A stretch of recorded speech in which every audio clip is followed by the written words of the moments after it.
In his critique of the neoliberal structure, Noam Chomsky said that nothing was being done because there's no profit in preventing a future catastrophe. In a time of global crisis caused by a pandemic, I could sharpen this thesis by asking, is there a profit in creating a catastrophe? I ask this question in the conditions of the rapid replacement of the globalist model of the world by a neo-corporatist new order. How to deal with the reduction of constitutional and democratic rights in a pandemic, and how to recognize the hidden political appetites for increasing state political repression and control of the population. Will any new ethics and aesthetics of engagement develop in the post-pandemic world? And more importantly, is engaged literature today engaged in the same way? What are the genres and forms, the audience, and the scope of such writing? What's the impact of such intellectual and, in a broader sense, artistic engagement on the people today? Recently, at a virtual literary festival, a panel leader asked me a question: can we afford art? It took time for people, debt slaves of predatory corporatism, to get to the point of losing the right to think critically. The global health crisis was just a trigger that showed that in a month and a half of a pandemic, the rich can get even richer, that they can actually become perversely rich, as Bernie Sanders says. To these people, this monetary elite of 0.1% of humanity, there's no interest in investing in the consciousness of debtors who don't have the right to critical thinking, don't need education, especially not artistic one. They must not be able to count without a calculator, just as Martin Bormann dreamed up in his Nazi vision of human society regarding the Untermensch class. Today, the debt slaves of neoliberalism must be convinced that they don't need art because it's too expensive for them to think critically. We are slaves to artificially created needs on which someone makes a lot of money. But can we still afford art today? We must evolutionarily be able to afford art because it teaches us to find creative solutions to problems. For example, prompted by a population explosion after World War II, John B. Calhoun decided to check what awaits us if the population continues to grow. He built a paradise for rats, Universe 25. Rodents have begun to become naturally extinct. The only thing that managed to stop the rat tragedy for a short time was to give creative tasks to these intelligent rodents. This shows the need for art in the time of Big Brother and artificially created desires for beautifully packaged products that actually destroy our health. Even the issue of human rights is no longer an issue that can be debated freely. Today, in the midst of so-called cancel culture, things seem to be absurd, undesirable, and negative social phenomena. People and topics are not analyzed, but simply, with the help of the principle of blocking on social networks, problems are erased. A letter on justice and open debate signed this summer by 100 of intellectuals, including Noam Chomsky and Margaret Atwood, warns of the intolerance of opposing views, the fate of public humiliation and ostracism, and the tendency to discuss complex political issues from a position of moral security.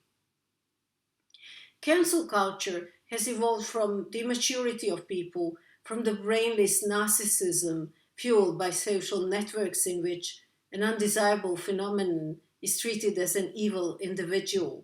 The dangerous naivety of the superficial blunt activism that prevails today foolishly implies that there's an easy solution to every problem. Just as an evil individual would be cancelled from the media, so an undesirable topic is just blocked. In my opinion, the saddest thing of all is that recent attempts at public disobedience around the world are immature and futile efforts that lack a true vision and goal. Some recent examples of what I call a mindless parody of the revolution inadvertently served the golden calf of neocorporatism, from deliberately fueling the low passions of the crowd in the Black Lives Matter movement, to the moronic organizing of anti-mask protests across Europe. All of the above fits perfectly into the stage directing of the crisis. Event 201, a pandemic exercise held a month before the outbreak of COVID-19, was a multimedia event conducted at Hopkins University in collaboration with the World Economic Forum and the Gates Foundation.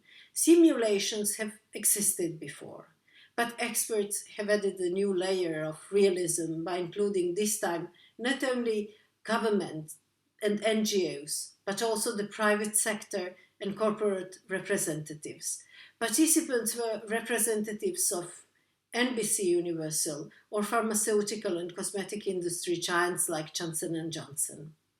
Back in the year 2019, the project manager of the event 201 said, let me quote, "Very few people have involved the private sector in pandemic preparedness, but it is in this sector that most resources are located. This is especially true when it comes to vaccine development." In the simulation, the CAPS virus, which is described as a cousin of SARS, but somewhat more transmissible like the flu and somewhat more deadly, is presented as resistant to any existing vaccine. The scenario continues to develop as follows. Scientists are rapidly looking for a vaccine, but in the meantime, citizens have rebelled. That scenario is extremely realistic, said Dr. Eric Tonner from Hopkins University. We don't have a vaccine against SARS, MERS, or the various bird flu viruses that have emerged in the last decade. That's because vaccine development is slow and difficult if there is no immediate market for it, said Eric Tonner. In the simulation, the fictional coronavirus resulted in the deaths of 65 million people within 18 months, surpassing the deadliest pandemic in history, the 1918 Spanish flu. To date, 10 months since the outbreak of the pandemic, we have about 60 million infected and about 1.5 million of the dead. Let me go back to my starting question. Is there a profit in creating a catastrophe when there was no profit in disaster prevention? This time, take a look at recent artistic and performance interventions.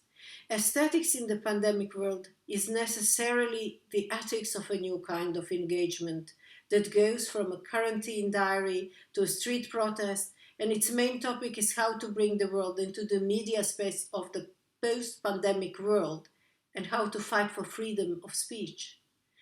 We ask ourselves, what draws people out of isolation to the square? Are we witnessing the bloody return of old themes of class, racial, and gender struggle? The Moscow Metro asked police to investigate an incident involving pranksters who filmed a prank, hidden camera, about passengers' reactions to sick Asian people and people in protective suits. The coronavirus outbreak has triggered a wave of social experiments, as Russian bloggers like to call their prank videos. The pranksters, of course, caused controversy on the public sphere. Some people claimed the videos were a silly way to exploit an unfortunate situations, while others thought it was fun. Almost no one remembered to think about whether there was a message in the prank, an incentive for those who take everything for granted to finally start thinking. The pre-corporate web is gone, and the mechanisms of subversion have changed alongside the alternative culture styles and practices of engaging the audience in disrupting institutional and hegemonic orders. The paradox is in the fact that public perception of hacktivists still depends to a large extent on the news narrative constructed by news outlets owned by large media corporations. There are several strategies that attempt to minimize the effect of counter-hegemonic discourse, ranging from reappropriation of originally subversive ideas by mainstream media to labeling hacktivists as vandals and terrorists because they communicate with their public through staged disruption. Culture jammers of the post-truth times, those that resisted the financial lure of the world of viral marketing, are perceived as representatives of the toxic prank culture. But what is even more devastating, they could no longer count on the minimum of civic intelligence necessary for an average citizen to understand the prank. The biggest enemy of hacktivism is not the fact that internet is no longer as free as it used to be. We see it more in that feel-good deceitfulness related to the concept of infotainment promoted by mainstream media, but also by governmentally subsidized public TV services. Direct democracy, self-organization, cultural counter-projects in the post-industrial world, the impact of the counter-public sphere on the practice of democracy, these are some indicators of change. On the other hand, we have different symptomatology, non-political forms of networking, resulting in a myriad of groups concentrated solely and exclusively on issues of their primary interest. The concept of the unitary world, paradoxically, becomes elusive with greater online access to information. Our world, as Lippmann said, gets out of reach, out of sight, and out of mind.